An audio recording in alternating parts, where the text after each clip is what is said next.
3:30 a.m.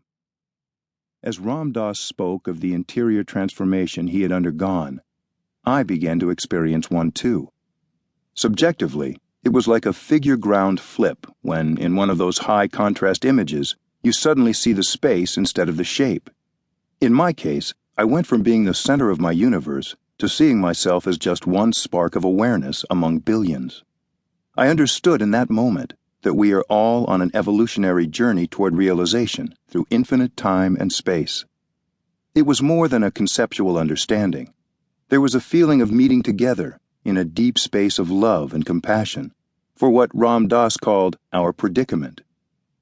2.5 years later, when I traveled to see the Guru in India, I experienced precisely this feeling again, like déjà vu. However it happened, an old man in a blanket, whom I also came to call Maharaj Ji, came through Ram Dass that evening. The abode of love, compassion, and oneness in which the Guru lived had moved temporarily to Connecticut. To a 20-year-old on an intensely personal quest for identity, this was revelatory. The idea that there were other beings who had actually made and completed this journey of inner exploration that I had only imagined was astounding. Maybe the journey wasn't quite so personal after all. The next day, I sought out Ram Dass and visited with him at the Winters' home. Something had clicked that needed further exploration. Whatever I had experienced, I wanted more of it. I have almost no recollection of what was said between us in that exchange. I know I felt awe and gratitude, though as we talked I realized Ram Dass was very much on his journey, as I was on mine. Later, I came to realize he sometimes had a difficult time when people associated him with the transmission of that state. What could he say? Sorry, that wasn't me talking? I think it drove him to work harder on his own stuff. He was always completely, refreshingly out front about his own desire system and need for approval, and he used his neuroses as grist for the mill. Rather than sweep things under the rug, he used the meanderings of his psyche as humorous fodder for his talks. There was no holier than thou.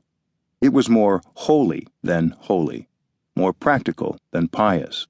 I think other people, too, appreciated how Ram Dass used himself as a case study for his inner research. The confluence of his psychological training, his openness from psychedelics, and his synthesis of Eastern religion made him a perfect resource for consciousness evolving during the upheaval of the 1960s. He managed to bring it together in understandable language, and it didn't hurt that he told a good story. Over the next 2 years, I drove up periodically from Wesleyan to visit Ram Dass, following I-91 from Connecticut through Massachusetts to where he was staying at his family's summer place, a farm on a lake near Franklin, New Hampshire.